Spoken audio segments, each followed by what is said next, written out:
Hi guys, my name is Ali Islam. आप मुझे देख रहे हैं शान केमिस्ट्री क्लासेस पर। गाइस, हम लोग का चल रहा था GOC, general organic chemistry.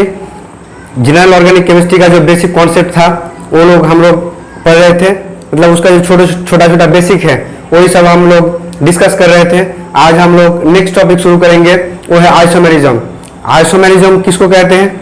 Isomerism हम लोग उसी को बोलते हैं जिसका मॉलिक्यूलर फॉर्मूला सेम है, जिसका मॉलिक्यूलर फॉर्मूला सेम है लेकिन physical and chemical property different होगा, उसी को हम लोग बोलते हैं आइसोमेरिज्म। आइसोमेरिज्म क्या है? जिसका मॉलिक्यूलर फॉर्मूला सेम है लेकिन physical and chemical property difference होगा। हम लोग पढ़ेंगे आज आइसोमेरिज्म को।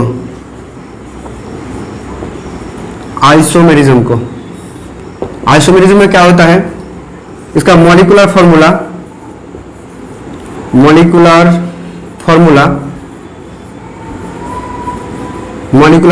सेम है लेकिन इसका जो फिजिकल एंड केमिकल प्रॉपर्टीज है वो डिफरेंट होगा। इसका physical and chemical property different होगा। जैसे कि एग्जाम्पल आप देख सकते हैं, ये हो गया 1 2 3 4 5 के लिए n पेन, सभी सिंगल बॉन्ड है इसलिए n पेंटेन, इसको हम लोग पेंटेन बोलेंगे। दूसरा देखते हैं, ये हो गया 1 2 3 4 5, ये हो गया आइसोपेंटेन। देखिएगा गाइस, इसका और इसका जो मॉलिक्यूलर फॉर्मूला है, इसका एन पेंटेन का और आइसोपेंटेन का जो मॉलिक्यूलर फॉर्मूला है वो सेम है, लेकिन इसका जो फिजिकल एंड केमिकल प्रॉपर्टी है, इसका जो फिजिकल एंड केमिकल प्रॉपर्टी है वो बिल्कुल अलग है। इसका मॉलिक्यूलर फॉर्मूला सेम है लेकिन इसका जो फिजिकल एंड केमिकल प्रॉपर्टी है वो डिफरेंट है। तो आइसोमेरिज्म को हम लोग दो तरीके से डिवाइड करते हैं, दो पार्ट में डिवाइड करते हैं। एक है स्ट्रक्चरल आइसोमेरिज्म,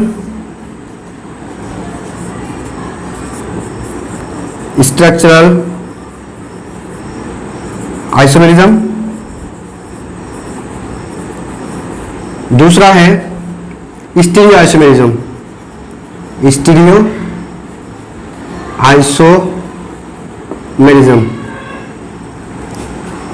स्ट्रक्चरल आइसोमेरिज्म को फर्दर हम लोग 5 कैटेगरी में डिवाइड करते हैं। 5 कैटेगरीज में एक है चेन आइसोमेरिज्म, दूसरा है पोजीशन आइसोमेरिज्म, तीसरा है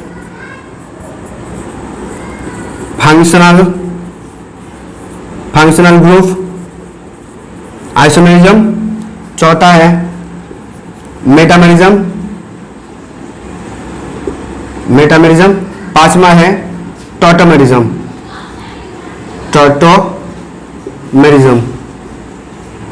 स्टीरियो आइसोमेरिज्म को हम लोग फर्दर 2 पार्ट में डिवाइड करते हैं।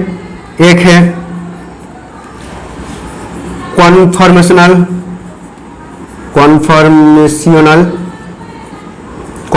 आइसोमेरिज्म, दूसरा है configurational isomerism.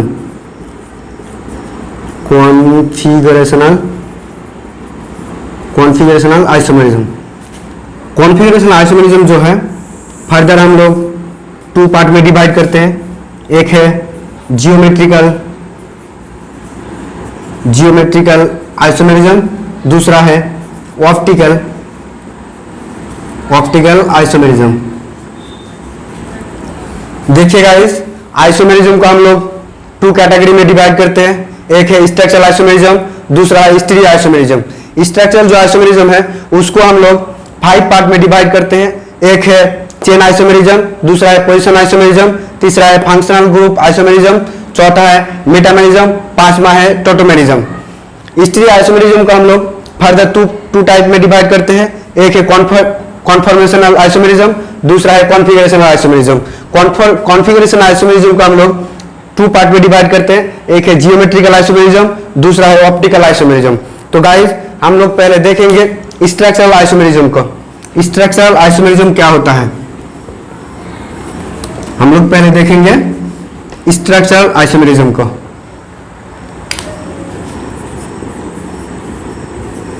Structural isomerism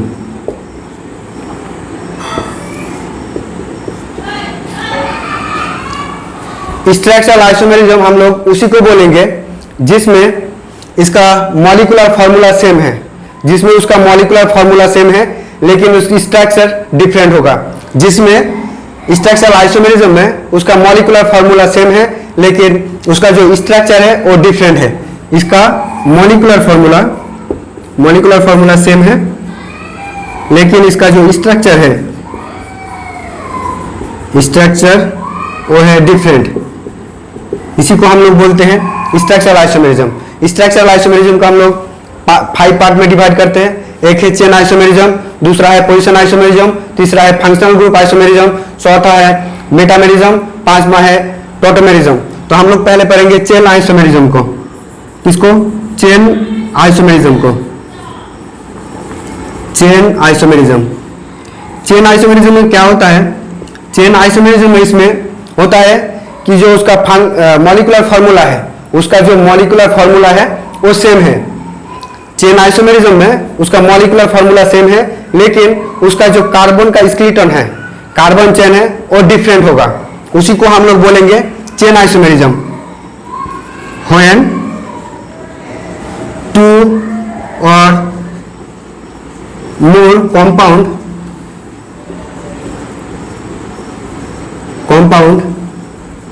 they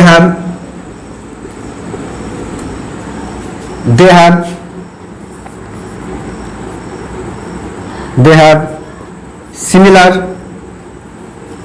similar molecular formula but different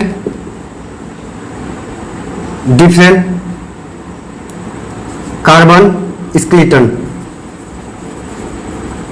मतलब कार्बन का जो चेन है वो डिफरेंट होगा। जैसे कि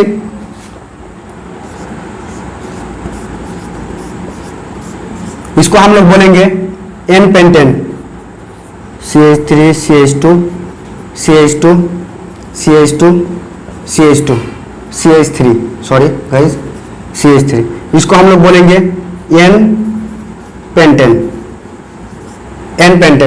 अगर इसी को हम लोग दूसरी तरीके से अरेंज करते हैं तो ये बनते हैं CH3 C CH3 CH CH2।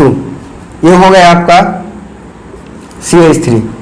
इसको हम लोग कहेंगे आइसोपेंटेन। देखिए गाइस, इसका जो मॉलिक्यूलर फार्मूला है वो है C5H12 और इसका जो मॉलिक्यूलर फार्मूला है वो है C5H12। इसका और इसका जो मॉलिक्यूलर फार्मूला है वो सेम है लेकिन इसका जो एक कार्बन है, अगर इस कार्बन को अगर इधर लगाते हैं हम लोग तो ये बन जाता है आइसोपेंटेन। ये बनता है आइसोपेंटेन। अगर इसको भी हम लोग अरेंज करते हैं तो ये बन जाएगा कार्बन CH3 और CH3। ये बन गया है नियोपेंटेन। देखिए गाइस, इसका भी मॉलिक्यूलर फार्मूला है, C5H12 भी है। इसका भी जो मॉलिक्यूलर फार्मूला है वो C5H12 भी है। तो देखिएगा, इसका कंपाउंड का उसका मॉलिक्यूलर फार्मूला सेम है लेकिन जो कार्बन का स्केलेटन है वो डिफरेंट है, इसलिए हम लोग बोलते हैं इसको चेन आइसोमेरिज्म। दूसरे आता है का position isomerism.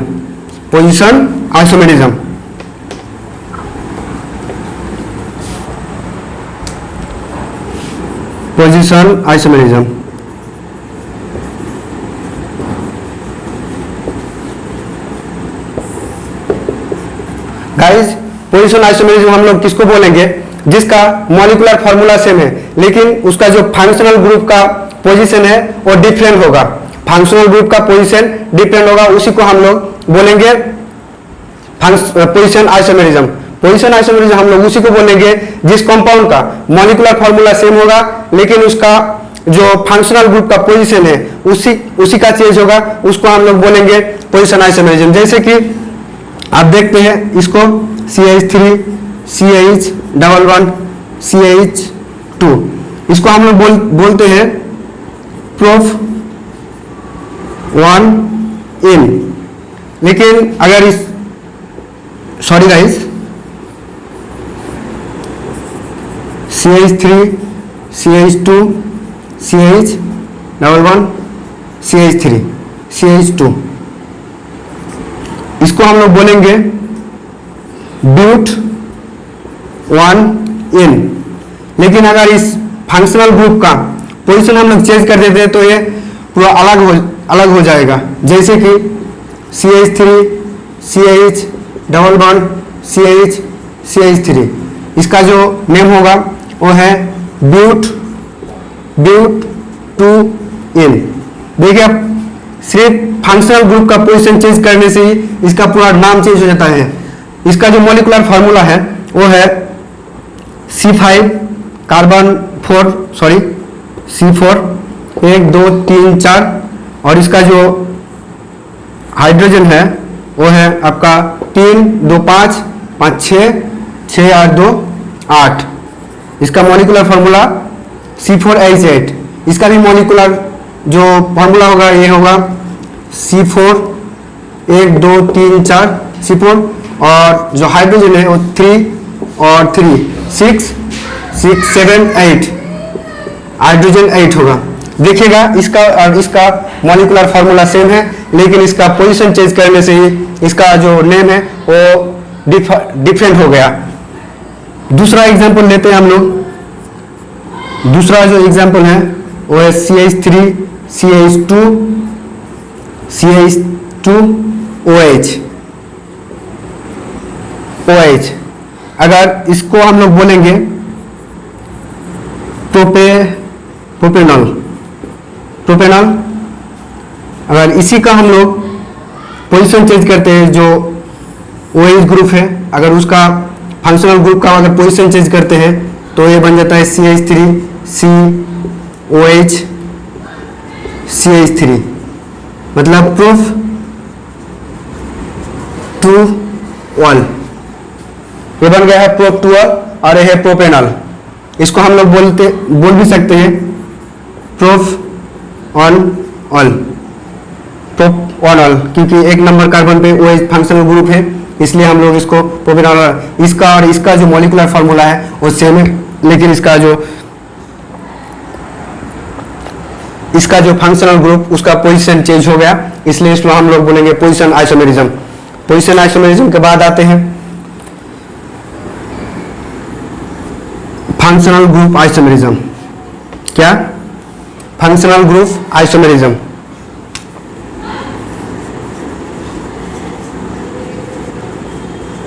Functional group isomerism.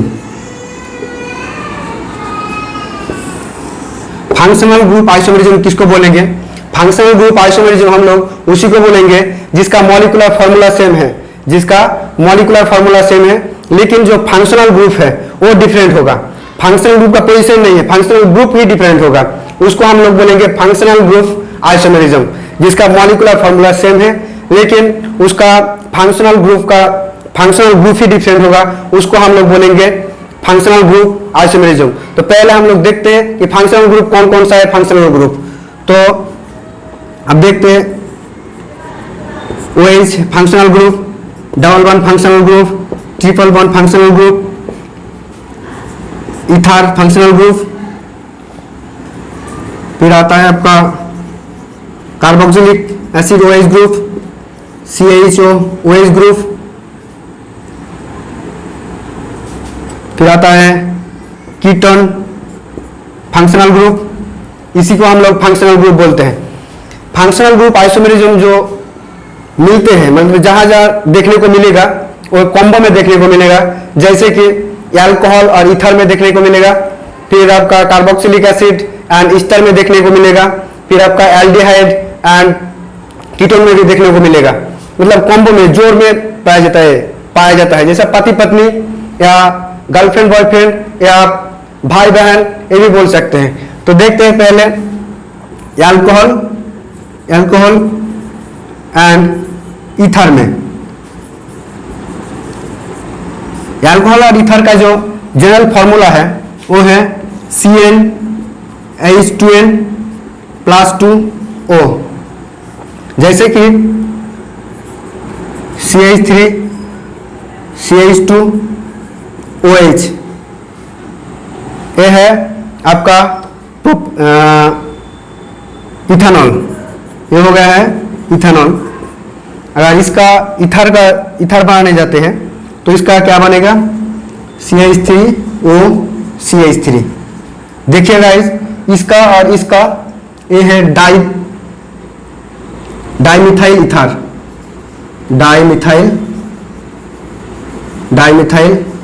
Ether, इसको बोलते हैं डाइमिथाइल ईथर।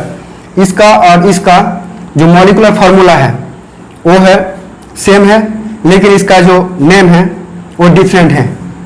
इसका मॉलिक्यूलर फॉर्मूला सेम है लेकिन फंक्शनल ग्रुप पूरा डिफरेंट है। फंक्शनल ग्रुप देखिए, इधर है OH मतलब अल्कोहल और इधर है ईथर। इसका फंक्शनल ग्रुप ही डिफरेंट है लेकिन इसका मॉलिक्यूलर जो फॉर्मूला है वो सेम है। इसका मॉलिक्यूलर फॉर्मूला होगा C2H, देखिएगा 3 2 5 और 1 6 है और ऑक्सीजन 1 है। इसका भी देखिएगा, कार्बन 2 है C2, हाइड्रोजन 3 6, हाइड्रोजन 6 है और ऑक्सीजन जो है वो 1 है। उसके बाद और भी एग्जांपल है जैसे कि कार्बोक्सिलिक एसिड एंड ईस्टर।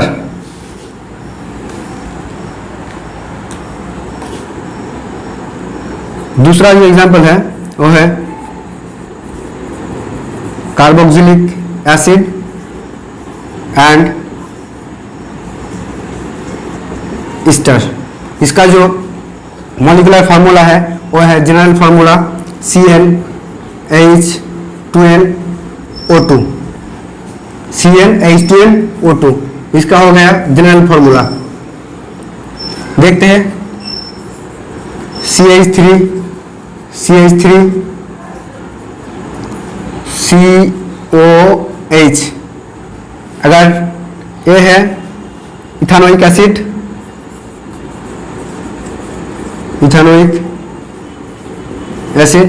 अगर इसका हम लोग फंक्शनल ग्रुप चेंज करते हैं मतलब ईस्टर लेके आते हैं तो ये क्या बनते हैं CH3COOCH3। देखिएगा गाइस, इसका जो मॉलिक्यूलर फॉर्मूला है, एक कार्बन 2 कार्बन 3 कार्बन मतलब कार्बन 3 है। हाइड्रोजन कितना है 3 2 5 5 और 1 6 हुआ। तो इसका जो ऑक्सीजन है, ऑक्सीजन कितना होगा 2, ऑक्सीजन है 2। इसका भी देखिएगा मॉलिक्यूलर फार्मूला अगर लिखते हैं तो इसका जो मॉलिक्यूलर फार्मूला है वो है C, कार्बन कितना है 1 2 3 कार्बन है और इसका जो हाइड्रोजन है 3 6 हाइड्रोजन है और ऑक्सीजन कितना है 1 और 2 ऑक्सीजन। तो ये देखिएगा मतलब फंक्शनल ग्रुप उसका जो मॉलिक्यूलर फार्मूला है वो सेम है लेकिन फंक्शनल ग्रुप डिफरेंट होने की वजह से इसका नेम भी डिफरेंट हो गया है। इसी को हम लोग बोलते हैं फंक्शनल ग्रुप आइसोमेरिज्म। तीसरा है आपका एल्डिहाइड एंड कीटन में। एल्डिहाइड एंड कीटन में भी पाया जाता है functional group isomerism. Aldehyde and Keaton, इसका जो जनरल फार्मूला है वो है CnH2nO। यह इसका हो गया जनरल फार्मूला। मतलब जितना कार्बन रहेगा उससे 2 गुना हाइड्रोजन रहेगा और 1 ऑक्सीजन रहेगा। जैसे कि CH3 CH2 CHO। अगर इसका हम लोग कीटोन बनाने जाते हैं तो क्या बनेगा देखिएगा CH3 COCH3। देखिएगा इसमें कार्बन कितना है, 1 2 3, कार्बन 3 है। हाइड्रोजन कितना है, 3 3 2 5 और 1 6 हाइड्रोजन है। ऑक्सीजन कितना है, 1 है। इसका मॉलिक्यूलर फार्मूला ये है और इसका मॉलिक्यूलर फार्मूला कार्बन 3 है, 1 2 3, कार्बन 3 है। हाइड्रोजन कितना है, 3 3 6 हाइड्रोजन हो गया। ऑक्सीजन कितना है, एक ही ऑक्सीजन है।